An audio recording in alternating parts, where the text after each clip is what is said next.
Olá, bando de mãozinho estudioso, bem-vindo a mais um LESA, sua lição da Escola Sabatina em áudio. Estamos aqui no segundo trimestre de 2016 com o tema O Evangelho de Mateus. E vamos lá, que dia é hoje? Calendário Ambulante informa, hoje é segunda-feira, 11 de abril. E temos agora também o nosso verso temático da semana, vamos lá? Quando Jesus acabou de proferir estas palavras, estavam as multidões maravilhadas da sua doutrina, porque ele as ensinava como quem tem autoridade e não como os escribas. Mateus 7, versos 28 e 29. Alguns cristãos veem o Sermão do Monte como uma nova lei de Cristo, que substituía a lei de Deus. Eles dizem que um sistema legalista foi então substituído por um sistema de graça, ou que a lei de Jesus é diferente da lei de Deus. Essas noções são concepções errôneas a respeito do Sermão do Monte. Então vamos ler agora alguns textos e vamos refletir sobre o que eles dizem sobre a lei e sobre a ideia de que os 10 mandamentos foram substituídos pelo Sermão do Monte, ok? Nós leremos Mateus, capítulo 5, versos 17 a 19, depois o verso 21, 22, 27 e 28. E depois vamos ler também Tiago 2, 10 e Romanos 7, 7.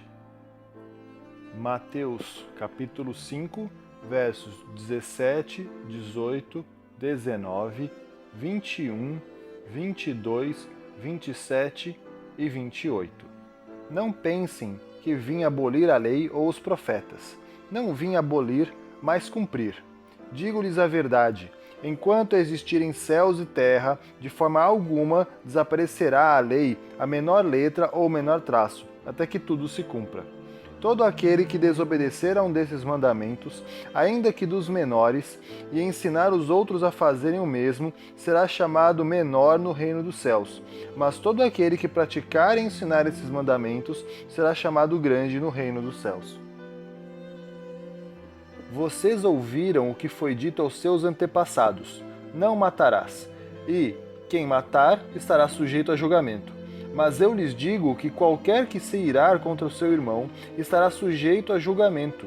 Também qualquer que se disser ao seu irmão, racá, será levado ao tribunal.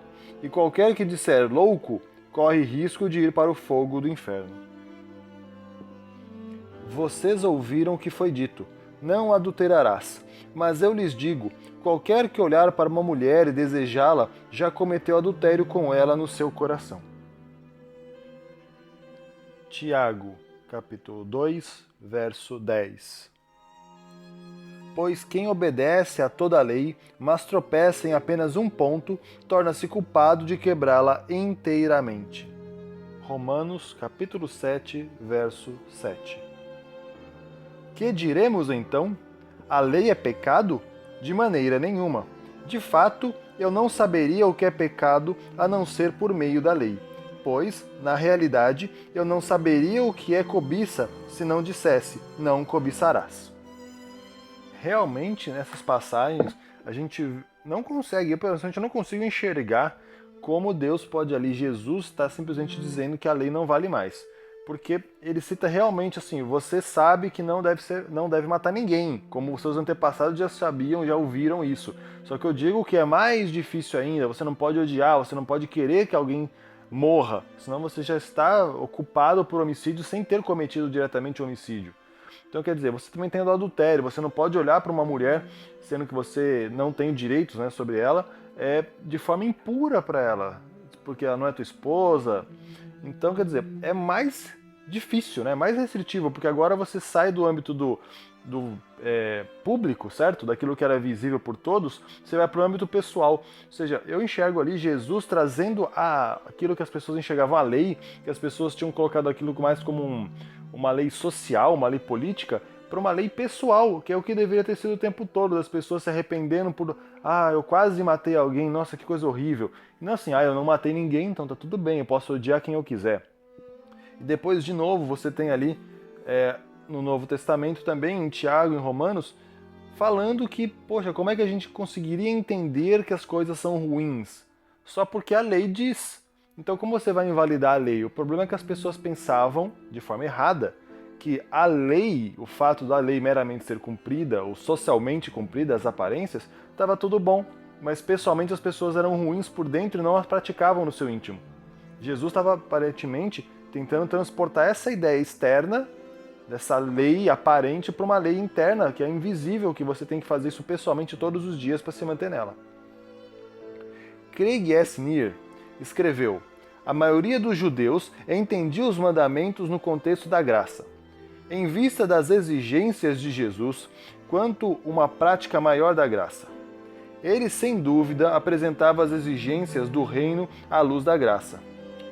Nas narrativas dos evangelhos, Jesus abraça aqueles que se humilham e reconhecem o direito de Deus governar, mesmo que, na prática, fiquem aquém do alvo da perfeição moral. Mas a graça do reino proclamada por Jesus não era a graça sem obras de grande parte do cristianismo ocidental. Nos evangelhos, a mensagem do reino transforma aqueles que aceitam com mansidão da mesma forma que humilha os arrogantes, que estão religiosa e socialmente satisfeitos. Isso está escrito em O Evangelho de Mateus, um comentário sócio-retórico, de Grand Rapids, William B. Edmonds, publicado em 2009, página 161 e 162. Então vamos ler agora Gênesis, capítulo 15, verso 6, e vamos olhar aqui como desde sempre, lá desde Gênesis, a salvação sempre foi algo que era atingido mais pela fé do que realmente por obras que poderiam se fazer. Gênesis, capítulo 15, verso 6. Abraão creu no Senhor, e isso lhe foi acreditado como justiça. Bem, nesse curto texto, nesse verso tão pequeno, a gente já consegue enxergar que como Abraão, por ter acreditado, por ter confiado na palavra de Deus, na promessa, isso já foi acreditado como justiça, ou seja, ele estava fazendo a coisa certa. Aquilo estava assim, você é um homem bom, você é um homem de Deus, porque você acreditou, porque você seguiu. E isso é muito interessante, porque não está falando assim, já que Abraão ajudou tantas pessoas, já que Abraão...